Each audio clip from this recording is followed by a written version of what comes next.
నేను ముందే చెప్పాను 2014 ఆ రోజు బైఫర్కేషన్లో కొన్ని ఇబ్బందులు వచ్చాయి. కానీ ఆ బైఫర్కేషన్ నుంచి కంటే కూడా 2019-24 అడ్మినిస్ట్రేషన్ వల్ల చాలా నష్టపోయాం. ఈరోజు మనం ఒకసారి చూస్తే 10 లక్షల కోట్ల రూపాయలు అప్పు, 7 వైట్ పేపర్స్ పబ్లిసైజ్ చేశాం. ఎక్కడ చూసినా ఒక అడ్మినిస్ట్రేషన్ అంటే, ఒక పరిపాలన అంటే సమస్యల్ని పరిష్కారం చేసి ప్రజలకు మెరుగైనటువంటి జీవన ప్రమాణాలు ఇవ్వాల్సిన అవసరం ఉంది.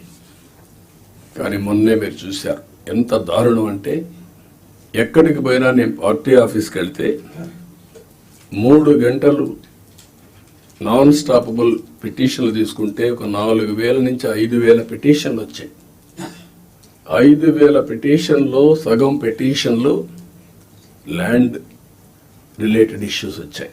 అంటే భూ సమస్యలే 50%. ఎవరు తప్పిది? ఎప్పుడు నా 14 సంవత్సరాల సర్వీస్లో కానీ ఇంత విధ్వంసం, ఇంత భూ కబ్జాలు, ఇంత 22A మిస్యూజ్ చేయడం ఎప్పుడూ నేను చూడలేదు. ఇప్పుడు ఏ రికార్డు చూసినా సస్పిషన్తో చూసే పరిస్థితి వస్తూ ఉంది. అంతవరకు వెళ్ళిపోయే పరిస్థితి వచ్చింది. అందుకే ఫస్ట్ క్యాబినెట్లోనే మేము ఏదైతే ల్యాండ్ టైటిలింగ్ యాక్ట్ ఉందో దాన్ని రద్దు చేశాం. సర్వేను కూడా హోల్డ్లో పెట్టాం. ఆ సర్వే కూడా ఇప్పుడే రెవెన్యూ మినిస్టర్ చెప్పినట్టు ఎవడు ఊహించినటువంటి సర్వే రాళ్లు, దానికి కూడా Galaxy granite, one of the best granite,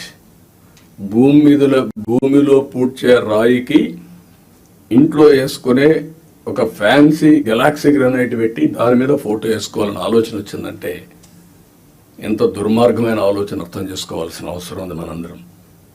ఇది సివిలైజ్డ్ వరల్డ్ ఎవరు క్షమించరు. ఇవన్నీ అలాంటివి చేశారు. ఇంకొక పక్కన పట్టాదారు పాస్ పుస్తకాల్లో ఫోటోలు వేసుకోవడం. ఇట్ ఈస్ ఏ గవర్నమెంట్, ఇది అథారిటీ. పట్టా ఇచ్చేది నేనెవలా, ముఖ్యమంత్రిగా ఈరోజు ఉంటాను. కానీ తరతరాలుగా తల్లి వాళ్ళ యొక్క పేరెంట్స్ కానీ పూర్వీకులు కానీ సంపాదించిన కష్టార్జితం అలాంటి దాని మీద ఫోటోలు వేసుకోవడం ఇవన్నీ జరిగాయి. ఇవన్నీ కూడా మిమ్మల్ని కోరేది ఒకటే కోరుతున్నా, అవన్నిటికీ ఫుల్ స్టాప్ పెట్టాల్సిన అవసరం ఉంది. ప్రజా సమస్యల పరిష్కారం మీద కూడా ఒక యాప్ తీసుకొచ్చాం. మొత్తం చూస్తున్నాం. 0 వచ్చే వరకు మనందరం కూడా సమిష్టిగా పనిచేయాలి.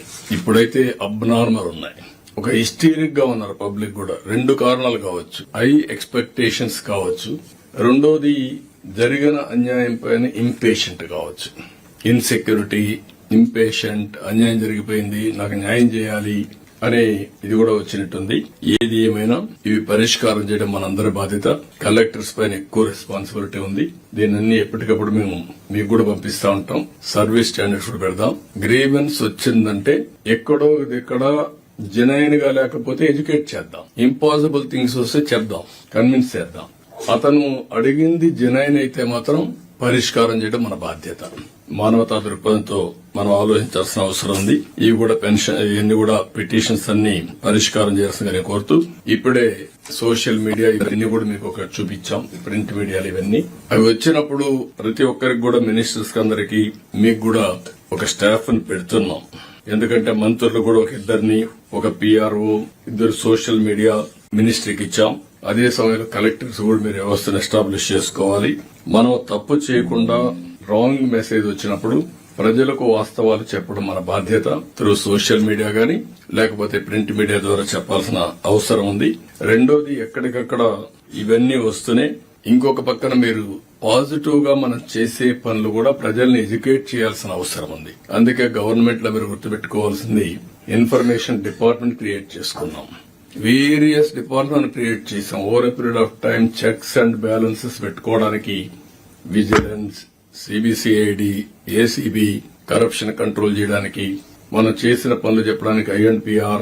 ఇప్పుడు కొత్తగా వచ్చే ఛాలెంజెస్ సోషల్ మీడియా వచ్చింది. దీన్ని కూడా మనం ఇంప్రూవ్ చేసుకుని ప్రభుత్వం చేసే పనులు వక్రీకరించి గాని వార్తలు వస్తే దాన్ని స్ట్రైటన్ చేయడం, ఏ విధంగా చట్టపరంగా ముందుకు పోవాలో మనం ముందుకు పోవాల్సిన అవసరం ఉంది. ఇవన్నీ కూడా ఈ కాన్ఫరెన్స్ లో మళ్ళా ఒకసారి మిమ్మల్ని అందరినీ కోరుతున్నా.